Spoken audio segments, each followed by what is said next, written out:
पहागला के दाहत लागता एने पगली तोहर पहागला के दाहत लागता।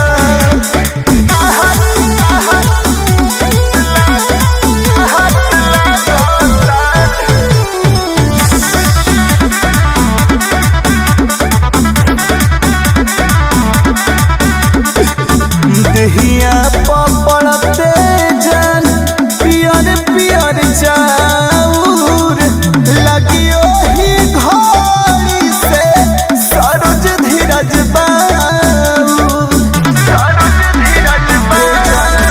और दहिया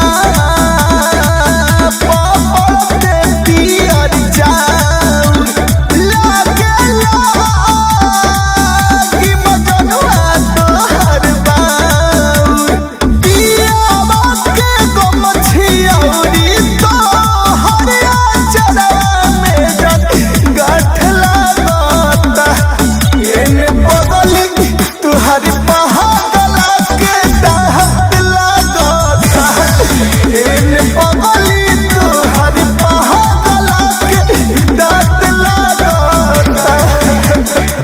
काहे ऐसन कइलू ए जा।